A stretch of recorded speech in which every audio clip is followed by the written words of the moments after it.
dan buku besar. Nah, sekarang pemindah bukuan dan saya yakin pemindah bukuan ini beberapa instansi yang hadir di sini mungkin pernah lah yang melakukannya ya.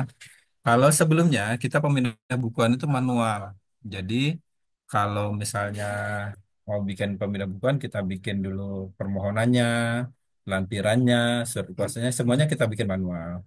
Nah, sebenarnya di DJP online itu juga sudah ada menu untuk EPBK, elektronik pemindah bukuan. Nah, tapi di Cortex ini dijadikan lebih praktis lagi. Jadi semua pemindah bukuan itu kalau di Cortex lebih simpel lagi dari DJP online. Oke, kita lihat contoh ini ya, contoh kasus. Instansi pemerintah A melakukan kesalahan dalam penyetoran pajak.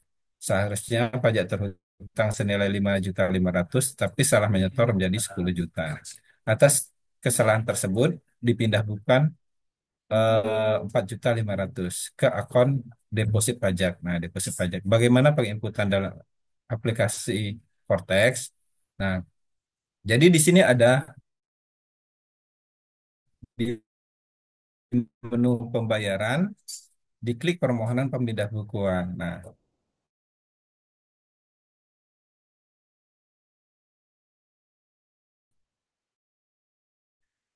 kita buat pemindah, klik-klik saja, klik-klik, klik di pembayaran.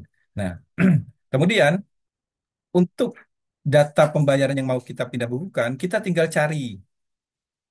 Jadi kalau kemarin itu kita, kalau di DJP online kita itu input NTPN-nya. Tapi kalau misalnya di Cortex, menu data pembayaran itu sudah ada muncul. Nah, tinggal kita cari yang mana yang mau kita pindah bukan. Nah, kalau data-data kita sudah terisi otomatis, ya.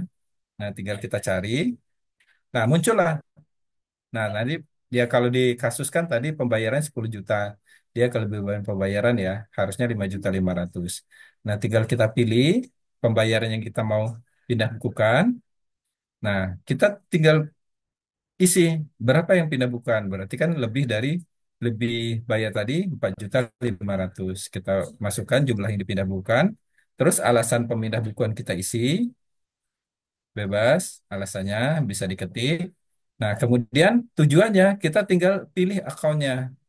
Nah, tadi kalau dari soal dipindah bukukan ke deposit pajak ya 41161800. Nah, jadi masanya juga diisi periode pajaknya Januari sampai Desember 2024 dan nilainya 4.500.000. Nah, sudah. Nah, kalau ada file yang di dokumen pendukung boleh unggah atau di-upload. Kalau tidak, ya lanjutkan saja. Terus tinggal tanda tangan. Nah, tanda tangan otorisasi DJP tadi. Jadi kalau misalnya yang tanda tanganin itu kepala dinas boleh, yang penting dia sudah ada sertifikat digitalnya atau tanda tangan bendahara boleh. Nah, jadi ini tanda tangan ini melekat ke pejabatnya, bukan instansinya. Jadi sama seperti yang dijelaskan oleh Pak Agung tadi. Tinggal tanda tangan, terus kirim permohonan. Nah, kita tinggal lihat di dashboard kita. Jadi nanti ada tas yang di, telah ada menu belum diajukan, telah diajukan, diproses. Nah, kita tinggal tunggu saja ini sampai mana kita bisa monitoring. Nah, jadi kalau misalnya sudah selesai dan kita juga bisa cetak pemindah bukuannya dari menu ini. Jadi ini diproses permohonan telah telah selesainya juga kita bisa cetak di sini. Oke, kalau sudah ditindaklanjuti oleh kantor pajak tempat kita terdaftar. Nah, setelah itu di buku besar juga data pemindah bukuan itu juga akan masuk. Nih, contohnya di buku besar ya.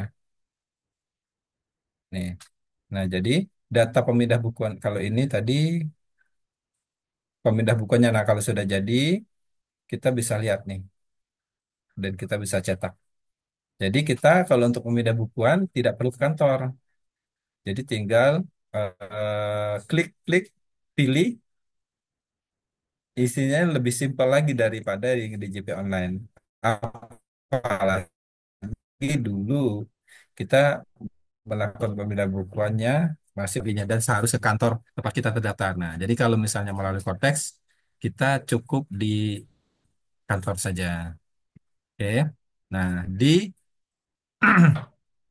di rincian buku besar ini juga akan terlihat. Makanya saya yang kita jelaskan tadi di depan, eh, buku besar ini akan merekam semua histori yang dilakukan instansi pemerintah itu. Nah, selain itu, atas permohonan pemindah buku tersebut, wajib wajib pajak dapat memeriksa perubahannya di buku besar. Nah, di buku besar itu juga terlihat berapa kita store, berapa kita bukukan.